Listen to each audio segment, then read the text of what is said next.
Clint Eastwood walked onto the View stage just after the band's intro finished. The applause was respectful, almost reverent. He nodded to Whoopi, Sonny, Joy, Sarah, each seated with composed expressions. The studio lights felt steady, casting even clarity over the moment. Whoopi began, voice polite but tense. She said, "Welcome back to The View, Clint Eastwood. We're glad to have you." Clint offered a short nod. He said, "Thank you, Whoopi." The audience clapped softly, more out of courtesy than enthusiasm. He took his seat, hands resting on the armrests, eyes steady. Sunny Hostin spoke next, neutral but direct. She said, "Clint, last week a clip of you praising peaceful protest in Iran went viral. Many viewers saw it as support for a dangerous regime. What was your intention?" Clint's face remained calm.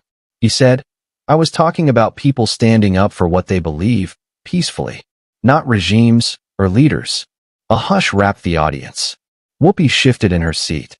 Joy Behar chimed in, voice curious. She said, "But some criticized you for not denouncing the Iranian government itself. Do you still stand by your statement?" Clint nodded. He said, "I do. I stand by it because peaceful protest isn't the same as alignment with governments." Sarah Haynes added softly. She said, "Still, people thought you were sending a message of solidarity to a regime that suppresses women. Did that give you pause?" Clint's eyes fixed on Sarah. He said, "My message was for individuals risking their lives, not for governments that hold power." The audience tensed. Whoopi's expression was unreadable. Whoopi spoke again, tone measured. She said, "Clint, you've always been a straight shooter. But when a clip like that goes viral, context gets lost. Do you regret the way it was shared?" Clint paused. He said, "Regret how it was shared? No. I regret if people misheard the point." A stillness fell. The studio lights felt sharper in that quiet. Sunny pressed, voice calm. She said, "The clip included you saying, 'I stand with them.' That carries weight. Doesn't that sound like political support?" Clint looked back at Sunny. He said, "It sounds like support for people, not politics. For freedom, not agendas." Joy leaned forward, her tone careful. She said, "But what about when people spin it into Eastwood backs Iran? Doesn't responsibility come with influence?" Clint took a breath. He said, "Responsibility comes with clarity. I said what I meant, not what they're twisting." The audience shifted, uncertain, pulled by tension's slow current. Sarah asked gently, "Could you clarify now, for those who didn't get the nuance?" Clint's eyes softened. He said, "Absolutely.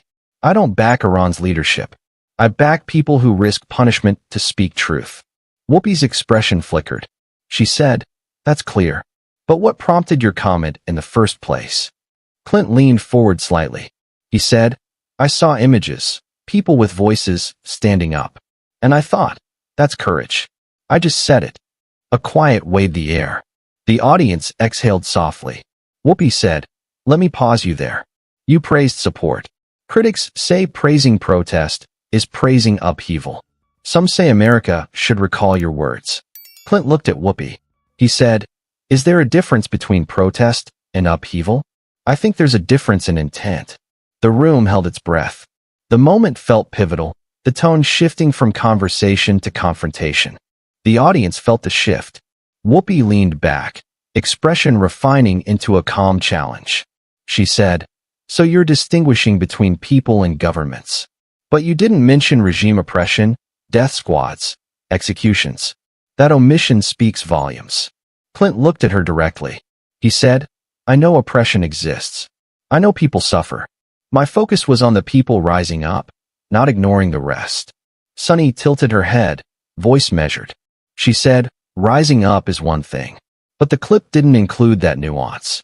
In today's viral world, context gets erased." Clint's eyes narrowed just slightly. He said, "Then maybe we should talk slower. Maybe we should stop letting sound bites define discourse."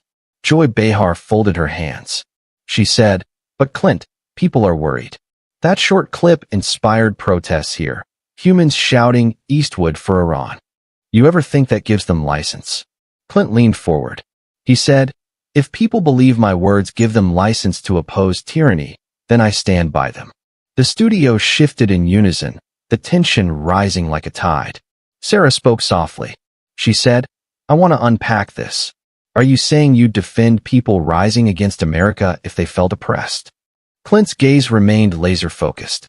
He said, "If Americans ever found themselves oppressed, I'd stand with their peaceful stand too." A charged silence hit the room. Whoopi exhaled slowly. She said, What you just said shocked listeners. Because America's not Iran. It's democracy, not an authoritarian state." Clint didn't flinch. He said, "America's still democracy, if we choose to protect it. If we don't stand against tyranny anywhere, we ignore it." The audience exhaled. The energy bristled. Sunny spoke, voice calm but edged. She said, "So protest is sacred, even if it targets American institutions?" Clint replied, "When institutions betray their principles, protest is the only recourse."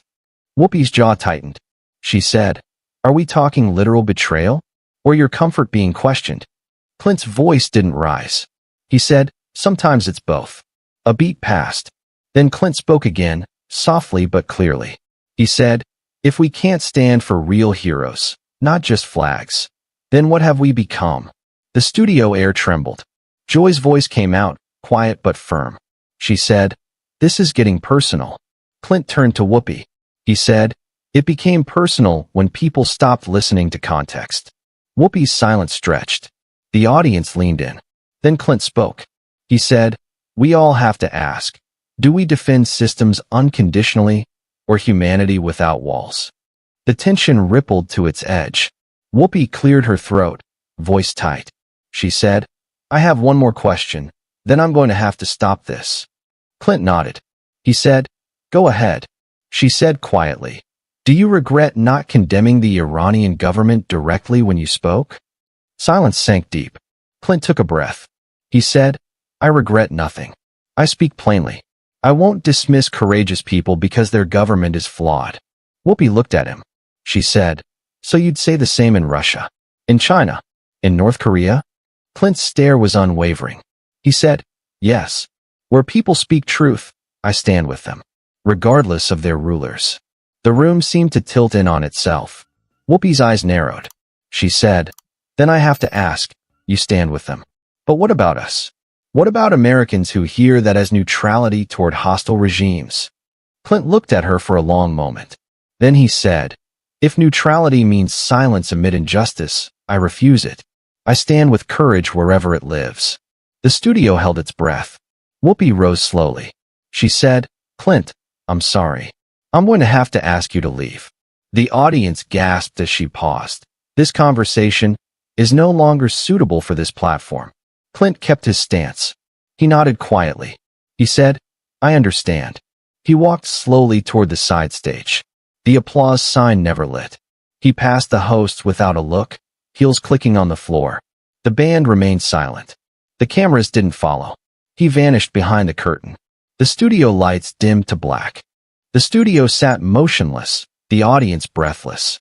The band's chairs remained empty. The lights dimmed in stillness.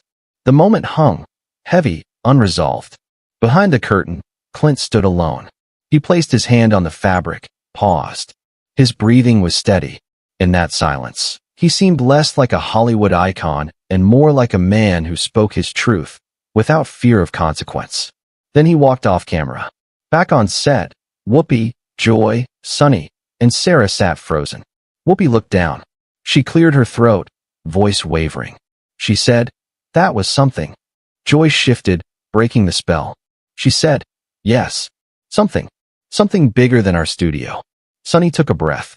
She said, "We asked him to leave. But did we listen?" Sarah nodded slowly. She said, "That felt like more than a debate.